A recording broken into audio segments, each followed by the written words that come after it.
Today, my guest is Monty Hipsch. Monty joins me from Brisbane in Australia, where he's the CEO and founder of AussieWeb. Monty, welcome to the program. G'day, Wayne. Good to see you again. Now, Monty, today we're involved in this idea of domain authorities and how Google recognises individuals as being an authority in their own domain of activity and consequently rewards them with search results. So today, I guess to some manner of speaking, we're going to use our own dog food or eat our own dog food. We're going to use the tools that we recommend other people use to create this domain authority. So we're going to use YouTube interviews to create a domain authority and have you recognised by Google's algorithm as the authority in your own domain. Great, absolutely. Now, Monty, you've spoken about hub and spoke before. Fill in how this YouTube video fits into the model. Yeah, that's a great question, Wayne. The Google hub and spoke method, as we've talked in the past, is all about original content being distributed in different formats to different sites that have authority on the internet or that are recognized by Google as being valuable. Sites like LinkedIn and Twitter and iTunes and YouTube, of course. But the issue that Google struggles with is proof that the content that's provided and distributed in the hub and spoke method is actually original and to attribute it to an individual. You'd be familiar with the complaints about people having pranked or false 4 or 5 star ratings on TripAdvisor and different platforms where they're not real. So in this Q&A session, people see you, they see me, they hear our words, and they know that they're original content, not ghostwritten. It's hard to fake this. Now, I understand that Google is now one of the world's authorities on detecting plagiarism and attributing authorship to the original author. Yep, you're absolutely right. They have tools and techniques and one of their past algorithms, in fact, was either the Panda or the Penguin, in fact, did just that. It would look at the text words and compare them to other words on the internet to determine whether they've been plagiarized or not. Now, I guess there's nothing says original more than you with your lips moving and words coming out. That's got to be your content, hasn't it? For the most part, unless somebody else is scripting it. And unfortunately, you know that I don't have a teleprompter here. We're both ad-libbing this as we go. And I do say to people who are doing this, Monty, if you are an Oscar-winning actor, then by all means get a script and you can deliver it like it's perfect, original, emotive content. But if you're not an award-winning actor, and many of my clients, and I guess your clients are not, they're just business people, then for goodness sake, don't try and deliver a script like you're an actor. Just tell your story with compassion and let the way you do business come through in your emotions and your voice. Absolutely. I'd actually take that one step further, Wayne, and I would say, while it's important that the quality of the interview and the interviewer be good and accurate, at the same time, if it's overproduced, people get suspicious. If all of a sudden there's, coiffed hair and makeup and all of this, they think, mate, this is being made specifically to entice me in, and it lacks that genuineness of somebody who actually is passionate about their topic, knows it, and wants to share what they know. Monty, are you saying that my hair and makeup isn't showing through? Your hair and makeup is wonderful. Monty, I have noticed that Facebook has become very good at facially recognising people. Is it a possibility that Google's using that same sort of algorithm, even with videos, to recognise who is the original author by being able to facially recognise you as a speaker? Yes, the technology exists. The ability to use it exists. I think Google has taken a less active approach than Facebook has, just because of issues about concerns about privacy and invasiveness. I mean, it's a very interesting and cool technology, but at the same time, it's kind of creepy. Yeah, I've not seen any sign that Google are using it on YouTube, but I guess maybe they're just not telling me. They do have those algorithms. You can see it in how they index photos, and they can take the photos that you load up, and they'll identify what the content is and what the dog is and what breed it is. And so the technology exists to do that to a greater extent with the humans and our face. But again, I think it's an issue of maybe a little bit too early or a little bit too threatening. Now, Monty, in order to use video like this to improve your rankings in the search engines, and that's what we're talking about at core, isn't that the kind of thing that Google wants to stop? Well, there's a yes and a no answer to that question. Google is still fundamentally looking for the best user experience. And so they want to have a search result that indicates who is what we have talked about as the domain authority or an expert in their field of knowledge. So if they can bring back those results, that's a good user experience, and they want to promote that. What they don't want to do is promote systems that can be pranked or manipulated. And therefore, when we talk about using this sort of technology, it's not just the creation of original content, it's back to the hub and spoke. It's its distribution of that content into other websites, which are a form of due diligence that Google's using because those sites have reviews as well. So using this sort of video interview to enhance your Google rankings through demonstrating that you are a domain authority in your subject knowledge with original content, that's not seen as black hat SEO?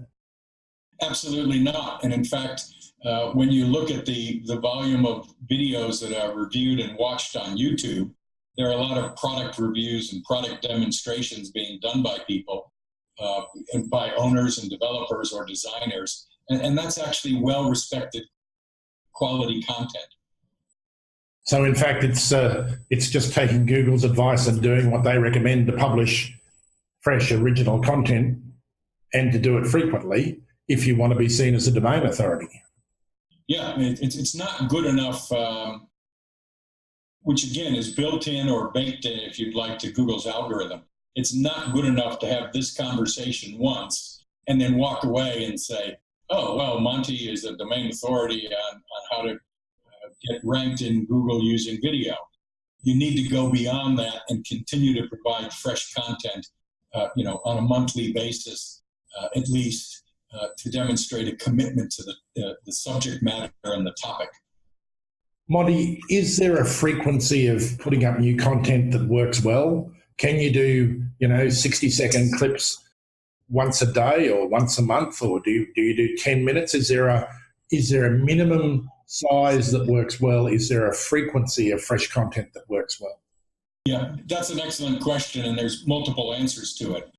In the first instance, Google used to highly recognize blog posts and things that had a volume of 450 to 550 words. It's now coming to the point where they're looking for more like 1,250, 1,500 words. They want a longer, more in-depth discussion about a particular issue. So the volume is going, the volume of content needs to be increased.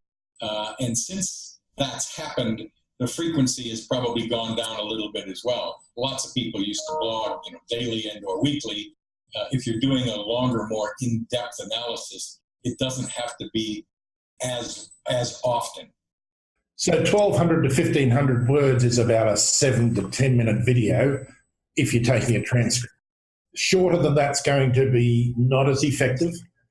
Well, no, actually, sometimes portions of that 7 might be able to be extracted to kind of fit in the TV commercial volume of 60 seconds, give or take a little bit, which is the type of content that wants to be consumed on platforms like Twitter and even Facebook, where the longer content is as a transcription, might end up on a LinkedIn type profile, or the whole narrative as a podcast on iTunes. and then again, the whole video with or without slides on something like SlideShare.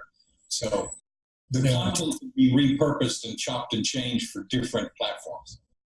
As a consumer of YouTube videos, I like quite short ones because I have the attention span of a teenager. So, 60 seconds, 90 seconds, 2 minutes is probably long enough for me to go, yes, I'm interested, no, I'm not. But I guess one of the ways that works for me is that quite often YouTube now will play part 1, part 2, part 3 of a video, all of which are only 60 seconds long or a couple of minutes long. But from a viewer's point of view, if you just let it go, it just auto-reloads the next one and auto-reloads the next one. Wayne, I think as human behavior changes and more of us consume content on our mobile devices and whatnot, this is clearly something you and I, as creators of this content, can experiment with. Chop it up into part 1, 2, 3, and 4, and then we'll be able to look at the YouTube statistics to determine how many people are actually going to the second, third, and fourth video. Excellent comment, but I think the behavior of the user changes. Can we talk a little bit about the technology we're using here today? Because, I'd like to think that consumers who are seeing this will be saying, wow, look at that, there's $1 million worth of equipment in doing that video, and that's way beyond the way I can ever do things. So can we just, first of all, point out that you're in Brisbane, Australia, and I'm currently the Philippines, just north of Manila. But can you sketch in the technology that we're using? Yeah, effectively on my end, Wayne, I'm just using my standard, in my case, I happen to have an Apple MacBook. And so I'm using the camera that's in the MacBook. I'm using the microphone that's in the MacBook. The only other thing I've added to the equation is I actually have purchased a less than $100 green screen to sit behind so that we can infill something behind me rather than my boring office wall. But so the total technology and, of course, the software we're using, I'll let you talk about that and multi-viewers at the same time, is basically free or at minimal cost. And I'll just point out that while Monty's been waving behind him there at the spectacular modern office in the background, right about now you'll see when we stop superimposing that, it's in fact a green screen that, as he said, he purchased for less than $100. And similarly, behind me, there's just a wall painted green because I'm, as I said, in the Philippines in my studio. But again, we're using quite simple technology. It's a webcam, nothing complex, a microphone which is sitting just off camera. In fact, if I just raise it a little bit, there's the microphone just there, which is just sitting off camera. So I'm not using a laptop, but Monty is. We also then, Monty, take this content of the video and turn it into a whole raft of other things. The software that we're using, it's no great secret. We're using Zoom. It's a service like Skype. It's one you can buy over the internet. It's not particularly expensive. I guess the secret sauce that we do, if there is one, is how we take just 15 minutes of your time as a CEO and convert that into a whole suite of spokes to go with the hub and spoke model. Do you want to sketch some of those in, Monty, or should we enumerate them? Well, I think I'll put together a list of the distribution channels that we promote to. Talkers FM, YouTube, Apple. I mean, we'll put that complete list together. But the reality of it is often domain authority individuals, myself included, we're busy. And I can take 15 minutes out of my day to have a chat with you. And by the way, it doesn't matter since we're using any internet conductivity, whether I'm in Sydney, Melbourne, Adelaide, or Perth, we can still have this event. And it's easy and it's not time consuming. It's the back office that happens afterwards that isn't fun, particularly since we need to be doing this on a regular basis. And I guess I'd make the point that once we've had your time for 15 minutes, all of the other things, the podcast, the slide deck, the transcript, all of that's done by staff here without taking up any more of your time. And the next time you get to see it is when you want to approve it for publication. Yep, and over time I've gotten to the confidence level where very little review is required because the quality of the work and the own editing and review performed with your team is such that I don't need to spend much time on that. And part of the secret behind that is that we don't ever add words. We're not writing stuff on your behalf. We're simply editing what you've had to say into smaller and smaller pieces to go on various formats, right down to Twitter at 140 characters. Yep, absolutely. Monty, it's been a pleasure having you with us today. Thanks for coming to talk to us about Hub and Spoke and about how that can be used in SEO. So I guess this idea of using YouTube videos to become a domain authority and recognised by Google as a domain authority in the Hub and Spoke model is the way which you see the future going? Absolutely, Wayne, and I think we can say with confidence, because we're recording this in February of 2016. I would suggest by the end of this month, if people were to Google Hub and Spoke method, YouTube videos for the Hub and Spoke method, or video Q&A for domain authority, these search terms will in fact result in some form of this content showing up on the first page of a Google search. That's really quite remarkable when you think it's 15 minutes, it's two guys putting this together, and even that's enough that given 2 or 3 weeks, it can make number one page out of what will be a 40 or 50,000 term result. Yes, absolutely, without a doubt. Monty, it's always a pleasure to talk with you. Thank you for joining us. We look forward to chatting to you again in the not too distant future. Thanks, Wayne.